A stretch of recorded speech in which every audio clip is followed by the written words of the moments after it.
Let's let it play out, Matt. I with you. You got big fans in the crowd. Everyone's angry. They got their pitchforks out. We're ready to throw the season away. You are their champion. That we're going to go, 7-5, and we're going to fire our staff. That's what some of these guys are saying. I think these guys are just you have to sometimes remember we've been watching football for years, and to think that you're just going to burn a whole staff away because we lost to Notre Dame. We might lose to 2 top 5 teams. I'm just trying to tell you, one of them being up at Autzen. I just sometimes I think fans get a little too wrapped up in we're number one to realize that there were some fundamental issues with this team. We knew there were question marks on defense. And as we've been trying to tell you for the past 20 minutes, literally they've put this line together this year. A lot of other programs. Here's a couple of things. How many years did it take Harbaugh to beat Ohio State and Michigan? Yeah, they're on a roll now, but they were trying to get rid of them 3 years ago. How long did it take Saban to win his first national champion? Some people need to stop and think that Lincoln Riley's been here a year and a half. And now you already talked about, literally there are people, Matt, in this fan base. They're talking about, they hope Lincoln Riley goes to NFL. The people get caught up in all this stupid comments that we don't have a top coach. Quite frankly, we're going to have the receipts on a lot of people saying that, go ahead. And I hope that you say, yeah, we're going to keep receipts on this too. Yeah, Lincoln Riley is an elite coach, period. You guys are drinking too much. Yes. You get angry. We lose one game and everyone loses their mind, starts drinking the Sooner juice. And that Kool-Aid stinks. It stunk back then. It stinks now. Lincoln Riley is an elite coach. Period. Worst case, they get a couple new coaches and they're right back on top. But the thought that you want Lincoln Riley to go, some of you guys just got to get some more sense because it's kind of getting embarrassing, to be honest. Well, that's a ridiculous overreaction. But in terms of Lincoln Riley cleaning house on his staff, I think that's a very different and much more realistic conversation to have. But I would say, Tim, that okay, if we lose to Washington, Oregon, and we're competitive in both games, that would be a very different story from losing to both teams big. So obviously the details and the context definitely matter. So it's not so much a matter of, if we lose to Oregon and Washington, what a bunch of bums. No, it's if we get dominated. Question, just Oregon. Matt, just a question for you to help out the chat. How many times has Lincoln Riley been to the playoffs? 3 times. This man's been to the 3 times with those defenses. So I'm sorry. Some of the comments and the chat, some of the stuff I've seen on Twitter, it's downright embarrassing as a Trojan to see some of you guys. You guys got to act like Trojans. Maybe some of you aren't Trojans. Maybe you guys are just trolls. I don't really know at this point. Yes, be critical. Yes, be skeptical about the defense. Absolutely skeptical about the offensive line. But try to maintain your composure and act like you know what football is. Because, number one, the sky isn't falling. We're looking probably at maybe a 10-2, 9-3 season. And some of you guys are losing your minds like the sky is falling. I think maybe, people like me as well. I thought we were going to do a lot better than we did so far this season. But you still have to realize they are still only a 1-loss team, and they're undefeated in conference. There is a chance they lose to the Ducks, right, and still make it to the conference championship game if, let's say, the Beavers knock them off in the Civil War. I mean, there's a lot going on. People really have to think you don't have to go undefeated. I think that, maybe it's probably the idea of this being a playoff team probably look very, very slim. And then if they did make it to the playoffs, that might be very, very ugly for them.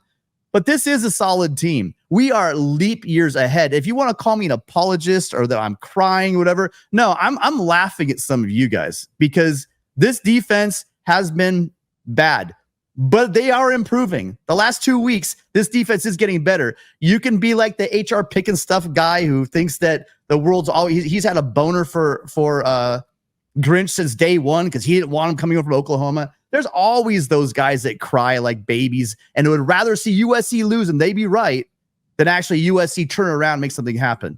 Right now, it looks like USC is probably looking at least one more loss from what I've seen on the field, especially with that offensive line. But at the end of the day, you guys need to relax. I'm very happy we have Lincoln Riley. I almost want to take a screenshot of some of the nonsense in this chat so that maybe a year from now, when you got Riley, we're going to the playoffs. You guys need to be a little less like a 17-year-old teenager and more like a person that's watched football for 10 to 20 years. One thing I think everyone in the chat needs to do, and of course, this is a little bit of self-promotion here, but one thing I wrote about on Tell the Truth Monday at Trojans Wire was, just why has Lincoln Riley failed at USC this season? And we need to go through Lincoln Riley's history at Oklahoma. And folks, I don't know how much of Lincoln Riley's history at Oklahoma you've studied, but remember a year ago, we did the Riley Files series with an Oklahoma analyst, a guy who covered the Sooners when Riley was there. He's been in press rooms. He asked Lincoln Riley questions, like he looked Lincoln Riley in the eye in press conference settings, like he's interacted with him, has a really good feel for what makes Lincoln Riley tick.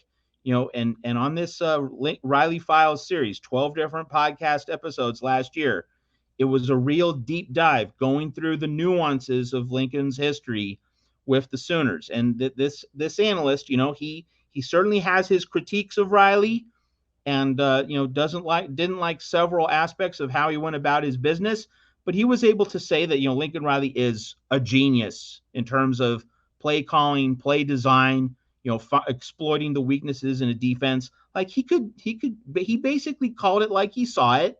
Some things USC fans wouldn't like, but there were plenty of instances in this podcast series where this Oklahoma analyst was able to give Riley credit and appreciate the talent that he has. I mean, he's developed three Heisman Trophy winners before turning age 40. He had a fourth, Jalen Hurts, who was a Heisman runner-up.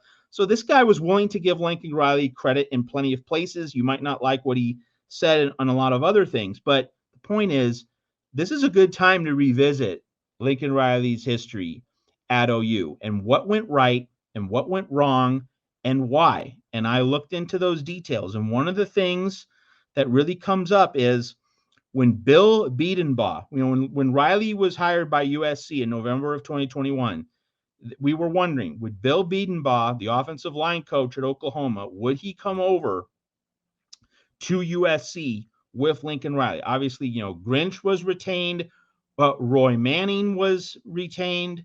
Other members of the staff were retained. Benny Wiley, the strength and conditioning coach, whom I've mentioned, but Biedenbaugh didn't come over.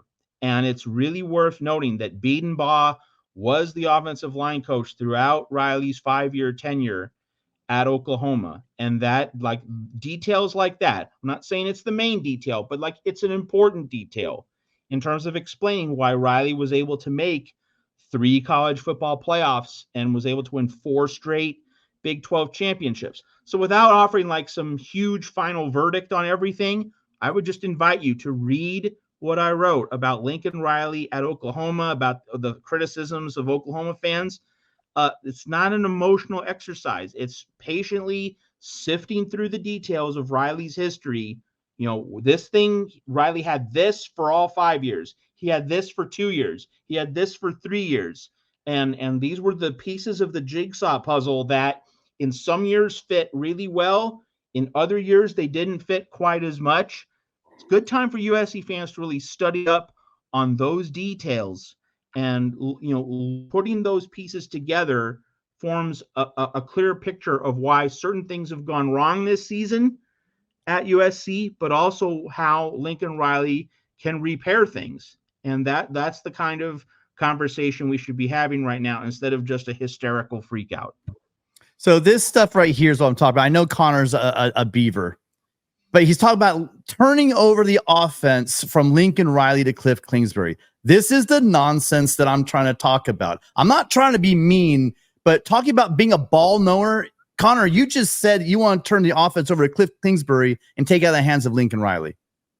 I mean, you've got to think better than that. And Walker Lamer, the coach. So here, oh no, sorry, that's not the right one. Who was the person? Oh, here it is, Adam.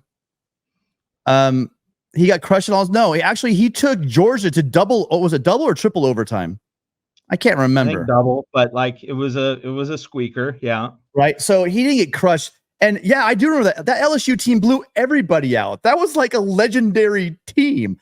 Should they get blown out? No. Should their defense have been better? Absolutely. But that LSU team kicked the shit out of a lot of teams, man. It's not like that was, again, it's not that was like 2023 Notre Dame with a tight end coach. All right. It's not that. So some of you guys slow down a little bit. I'm trying not to be patronizing. I don't know everything, but some of the comments you guys are making are just a way too knee-jerk, and you guys got to walk back from the ledge and realize last year did happen. You know that coach that everyone was like fawning over? Yeah, that's the still same coach. Oh, well, he didn't fire the defensive coordinator. If we lose a game, and by the way, we lost a game, and it wasn't because of Grinch. I told you guys that if Grinch costs him a national championship because the defense is losing games for them, then he's gone. We're going to really see. Grinch will be basically coaching for his job in that Washington and Oregon game, bar none.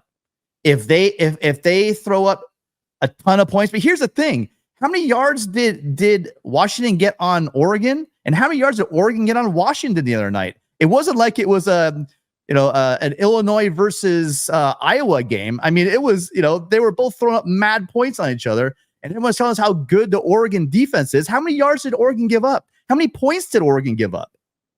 So I think everybody has to realize, one, Grinch is not going to be retained. This whole thing that Riley's going to keep Grinch because he's his friend. Can we just stop with that stuff as well? The man probably has, all things being equal, but this guy wants to win national championships. If anyone here in this chat thinks that there wasn't a strong, long conversation with Lincoln Riley about the fact that if they lose because of Grinch, that he needs to go, and that Lincoln Riley didn't have that same kind of conversation with Grinch at some point this year, or probably every week this year, I don't know. I think you guys are just like somewhere listening too much Oklahoma noise. He's not going to retain coaches on the staff that aren't pulling their weight. I'm sorry. This is not high school. They don't have BFFs. These are professionals. At every place they talk about, this is his favorite, so he's going to keep him. That doesn't happen. That doesn't happen. This is real football, and coaches want to win. And if he's the reason why Riley isn't winning, he's going to get rid of him. And we're going to find that out soon enough in these next few weeks. The other thing we have to also say, and this is another detail about, Riley's years at Oklahoma and putting these larger pieces together. Yeah. Benny Wiley. So he is USC's strength and conditioning coach. And, so Oklahoma in Riley's first season as head coach at Oklahoma in 2017, Jerry Schmidt was the strength coach.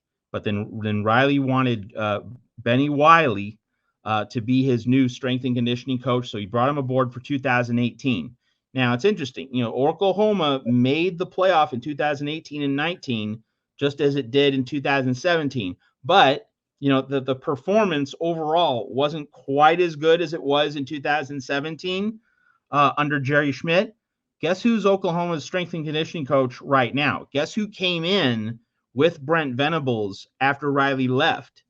Jerry Schmidt. He went to Texas A&M for the few years that Benny Wiley was at Oklahoma. But then when Lincoln went to USC and brought Benny Wiley with him, Jerry Schmidt went back to Oklahoma to join Venables.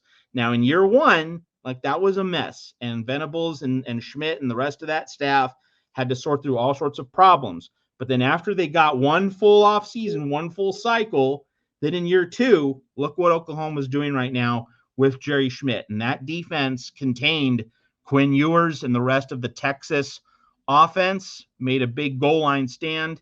That Oklahoma defense is physical, it's tough, it's strong under Jerry Schmidt.